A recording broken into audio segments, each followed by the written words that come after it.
This is Felecia Pearson Smith with Front Row Conversations, authentic conversations with pastors, wives, and ministry leaders around emotional and spiritual health.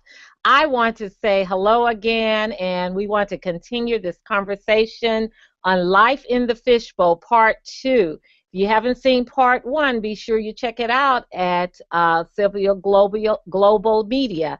It's a great interview, and our guest, again, is Allyson Felecia Smith, Minister Allyson Smith, and she is my daughter, but she's also a person who's involved in ministry with Christianity and sexuality, and I hope I got that right this time. And so she's talked about what are the issues with living life in the fishbowl, and by fishbowl we mean living a life that's in full view of everyone. Particularly being a pastor's daughter. And so today, I want Allyson to continue this conversation. What does it mean to find your voice? And let's talk about that. And by your voice, I mean who you are, what you're about, your calling, your walk even in your area of ministry, because I want to talk about that, your focus and how you even got on this path with Christianity and sexuality. So we're going authentic, we're going live, we're going raw. So let's just jump right in. Allyson, your voice. How were you able to find your voice as a preacher's daughter? Let me say this. Allyson is our second born child. We only have two, and she was just a very shy and quiet, but strong-willed, quiet child. One of these kids, being in the African-American tradition or Africans of the diaspora, we had the Easter programs and the Christmas programs, and children were always given speeches for recitations to say, and Allyson would do this, and she would memorize them at home, and when the big event would take place on usually a Sunday afternoon, and they would say, next, we would have a recitation by Allyson Smith. And the place would be just that. It would go silent. She would not move out of that pew. She would have on the bow, the matching socks, and everything. This girl just would not say an Easter speech or a Christmas speech. So we're going to talk about, Allyson, how did you find your voice? Because you sure did not have it on those many, many Easter speeches and Christmas speeches. And fast forward, and eventually we negotiated, okay, if you're not going to say a speech, will you at least play the piano? And that's a whole nother story, because it's clearly that was a disaster. Well, do you think it was a disaster, Allyson? No. Okay, I didn't have to say a speech, so whether y'all like the music or not, I didn't have to say a speech. Okay, then. So for someone who went from not saying a Christmas or Easter speech to finding her voice, let's talk about that. How did you find your voice living your life in the fishbowl? I honestly do not know. I remember being quiet, and then I remember just never shutting up ever again. Okay. So how I found my voice, I have no idea. I remember being real quiet, and then I remember getting to a point where I didn't care anymore, so I just spoke up. I think my problem has not been finding my voice, it's been learning when to use my voice, because I was a child and a teenager who would always give her opinion, whether you wanted it or not, whether you liked it or not, whether you were authority or not, and this included in the church. So this would get me in trouble all the time. My parents always got calls home from the school. Yes, we did. Yes, Sunday school teachers, youth leaders, because I ran my mouth. So I don't think I ever had any trouble finding my actual voice. I think I had trouble learning my audience and when to share certain parts of my voice. As far as my ministry is concerned, I studied sexuality because of my own past and abuse. I was raped when I was 5. I was molested when I was 14. And I remember a church convention happened, and there was a rape at the church convention, which is nothing uncommon. Happens all the time at church conventions, youth camps, camp meetings, anything. There's always some type of sexual assault that the church refuses to respond to. But what I've learned is you can't get mad at the church for not responding to sexual assault right when the sacred text itself doesn't respond to sexual assault right. The Bible says if a woman is raped, she must marry her rapist. So, of course, as a church, we can't respond to anything around sex if we're going off of what the text says. So I remember the rape happened, and I asked, well, how did the church handle this? And they were like, well, you know, we arrested the guy, yada, yada, yada. I said, okay, what conversations were had about the assault? Was there help for the young woman? What did we do? Well, we don't have anybody equipped to do both sexuality and who's equipped to do church. So I said, okay, cool. I'll be that person. So I went to seminary, and that's what I studied. Oftentimes, my opinion, my voice is not the most popular one. It's not the most favorable one, and it makes people uncomfortable. But for me, I was okay living in that uncomfortability. I was okay, you know, people not being happy with things I was saying, because I remember growing up as a child, listening to stuff and hearing in church, I heard that I wasn't happy. Messages I was uncomfortable hearing and receiving as well. So I kind of came to that navigation point where it's just like, what is really the worst that can happen if you speak in your voice? And I think more importantly, I was okay with speaking in my voice because I knew God had affirmed what I was supposed to say. So to me, it didn't matter if people received it, if people accepted it, if people understood. I knew that God had affirmed me and my ministry. God had affirmed what I believed, and God had, this is what I'm supposed to do. And it wasn't popular. I remember saying something, somebody asking me at a church convention, you know, what's your ministry? And me telling them, oh, I'm studying sexuality. And then asking my opinion, asking me my opinion on various topics of sexuality. And I said, okay, well, I'm giving you my opinion. After done giving my opinion, being told verbatim, I really hope God gives you the real ministry you're supposed to have, because you clearly don't know what you're talking about when it comes to sex in the Bible. And me saying... Yes, I mean, and we're talking about voice, and so this is a great segue because I want to have this conversation. You found your voice because you were a victim of abuse, and we, of course, were not aware or in the beginning of your journey as your parents, and we found out much later, which is a whole nother conversation in terms of how we navigate that. But let's talk about that in terms of voice and how, okay, before we came into the story as to how did this happen, when did it happen, who did this to you, how are you able to navigate that on your own? So clearly, if you were 5 and 14, I think 13 or whatever, something had to happen to your voice. So let's talk about that part of this story. Or your journey, I should say. For my journey as a survivor of sexual assault, your voice, I was very public about a lot of things, but I was very silent about that. Probably when I think about backing on it, the transition into me going from a quiet child to an outspoken child really happened around the time of my rape at the age of like 5 and being 6. Because I probably thought at a young age, if I'm quiet all the time, maybe if I start speaking more, people would think something's wrong and ask me what happened. And it didn't happen like that.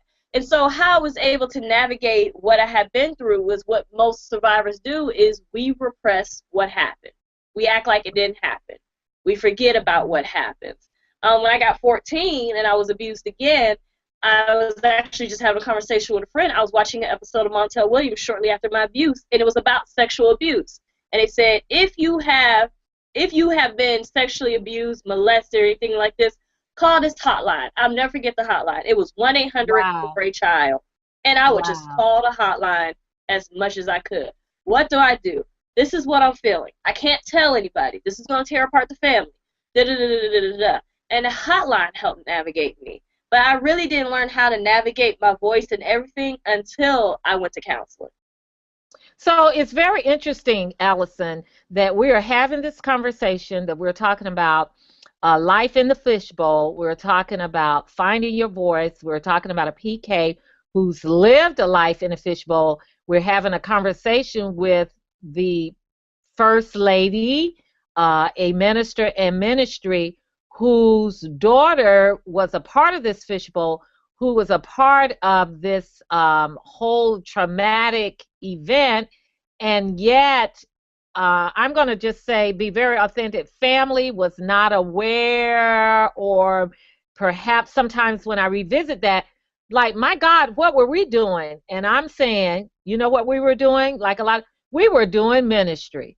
Mm-hmm. We were preaching, we were teaching, we were leading Girl Scout troops, we were doing ministry. So it just I mean, it puts a question in front of me that's very, very real in terms of doing ministry.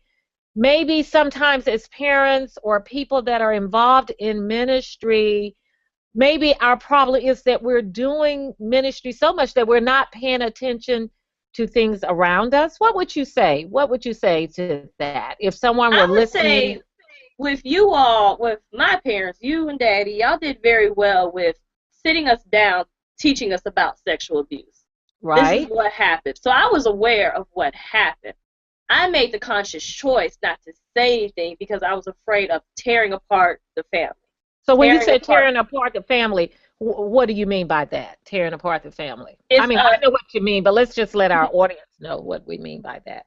being sexually assaulted by a family member Yes. means that it's your word against the family members. And Mhm. as a child, you're a child. Nobody is going to, and is if you grow up where children are told, stay out of grown folk business, know your place, da-da-da, you're just a child, sit over there. If a child speaks up against an adult in any other situation, the adult wins. So, of course, a child is not going to be able to believe, let me speak up against what has happened to me, because all I'm seeing is that children are on a lower level. Our word is not taken as seriously as an adult, so let me be quiet. But for me, I just made the conscious effort. Just, it would tear apart the family. It would Mhm. cause trauma. It would cause hurt. It would cause pain. I'll just bear it, and if so, everybody else can be okay. And I made that Wow. decision at a very young age, not knowing the repercussions and the effects that it would have. Even though my parents would constantly ask me, has anything ever happened? Da da da da. You Yeah, let I us can remember know. those I still conversations. made the choice to protect my family. No, nothing happened. I'm fine. Was I fine? Absolutely. No, absolutely not. Absolutely not. So then what it becomes is if a child who has survived sexual assault, yet they're a pastor's child, and so what happens is you're listening to all Wow. these messages about what it means to be pure, not Wow. having sex before marriage. Mhm. Your purity is purity messages are always focused on the woman and always focused on what she does with her body. Be pure, do your body, da da da da, stay for marriage. And in my mind, I'm thinking, okay, I know I had sex, even though it wasn't of my will. So at a young age, I equated God will never love me. I will never get into heaven. I can never be pure because this is what has happened to me. I didn't even get a Wow. say in it, but this is what happened to me. So when you're giving messages repeatedly about purity, about sexual acts, things of that nature, they're good messages, but they don't take account of those children who had no say in their sexuality. And now Wow. they already have a distance between themselves and God because they're saying, God allowed this to happen. What about me? So now you're dealing with two emotional things. One, why did God, why did my parents' boss allow this to happen to their child? One. Wow. Mhm. Two, if I'm so unpure, then God can never connect with me anyway. So you're having a double disconnect.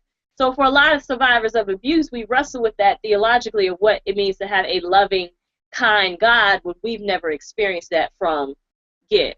Or what does it mean to be pure when when your purity in quotation marks, has already been snatched away. And probably the most liberating thing I learned when I got to seminary and studying what it means to be pure in purity is this. Purity is more than what you do with your vagina. Period. Okay. And if your Okay. purity lies in between your legs, then that's not what purity means. Purity is about being pure of heart, who you are as a person. But oftentimes Mhm. we focus on virtue and purity as only being the thing in between our legs. And to me, that is a problematic message, and it can be damaging emotionally for a lot of people, regardless if they were survivors of sexual assault, if they made sexual choices, if they have a different sexual lifestyle than what the church accepts, then that could be damaging and separates us from God when the Bible says that there's nothing that can separate us from the love of God. Wow, Allison, that is powerful, and it really ties in with this whole voice things, because as I'm listening to you talking about your voice and how sexual abuse almost, well, did take your voice for a minute, and you had to go back and reclaim it. And when I'm thinking about Sylvia Global and Gail Sylvia's, her whole focus around empowering women and girls through digital media globally, all the things that are going on with those 200 and something African girls who are missing, who have been kidnapped. It's just a lot of things as ministry that we need to have conversations. That's just a sidebar in terms of women, in terms of girls. So go ahead, Allyson. The reason why we don't want to have those conversations, because we don't want to wrestle with that the text is patriarchal. The Bible doesn't do. There are a lot of stories that uplift women, but the overall theme of the text is that women are property. So in order for us to have conversation about women's rights and where women should be in ministry, we're going to have to wrestle with the text and what the text says. And for a lot of people actually sitting down and do a critical lens of the Bible, they get scared. No, don't mess with my Jesus. Don't mess with my God. This the word, King James.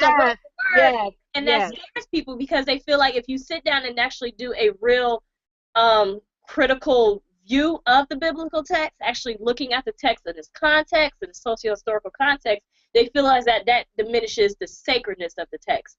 And it does not. It makes you more informed about what you're reading, as opposed to playing telephone line what the Bible says. Well, my grandmama said this about the Bible, and my pastor said this, so this is what it means. So in order to have those tough conversations about sexual assault, about the kidnapping of the girls in Nigeria, about women in ministry, we would have to actually have difficult conversations about the sacred text. And a lot of people are not open to looking at the text as a source material, as opposed to a magical book that was written on the cloud and dropped down.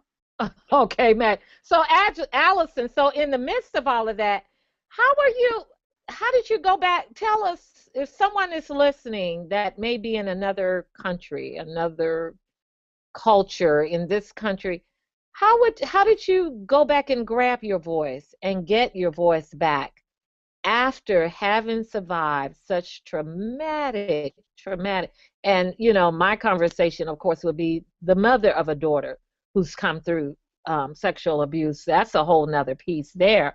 But how are you able to go back and snatch that voice back, or to help that voice to recover, regroup, or I was able to do that when I actually just said, this is what has happened to me. Okay. And I think for a lot of survivors, we live in shame, we live in secrecy, we're trying to protect people, we believe nobody will believe us, so we stay quiet about what happened. And I got to the point at the age of 22, and I said, gotta tell my family. And then because I had no reason to no longer keep it a secret. Wow. Because I found out that the secret was doing more damage than it was being good. And the moment I actually opened up and said, I was raped at the age of 5. I was molested by the age of 14. I'm not okay. What happened was not okay. I don't want to be around the people who did it. I don't care how many family functions it is. Yes, I remember. The moment I was able to say, I'm not okay, and this is what happened, was the moment I was able to reclaim my voice. And it sounds simple, but it really is. It's the first step of reclaiming your voice is to stand up and break that silence and say, this is what has happened to me. Whether that be sexual assault, domestic violence, whether it be having an abortion, whether it means having an affair, whatever it is that we get ashamed of and getting caught up in telling people what we have survived. Sometimes owning up to that shame and ridding yourself of it is actually say, this is what has happened to me. Wow. That is powerful, and we're going to have to continue this conversation. We have heard part 1, what are the issues? Part 2, finding your voice. And part 3 is going to be living my truth. Allyson, that is just awesome. Thank you so much for sharing with us your journey, for being so open and authentic and vulnerable, for giving us insight, what it means to reclaim your voice, even when that voice has been snatched from you. You have heard it, audience. You have heard it. Life in the fishbowl is not as glamorous as it always seems. You know, some fish bowls have filters and pretty rocks and water, and all of that is always clean, but sometimes that water does become dirty. This is Felecia Pearson Smith with Front Row Conversations. A special thank you to Gail Sylvia as this conversation will continue on. Thank you, Allyson Smith. God bless. Remember, God who began a good work in you will always bring it to completion until the day of Jesus Christ. God bless.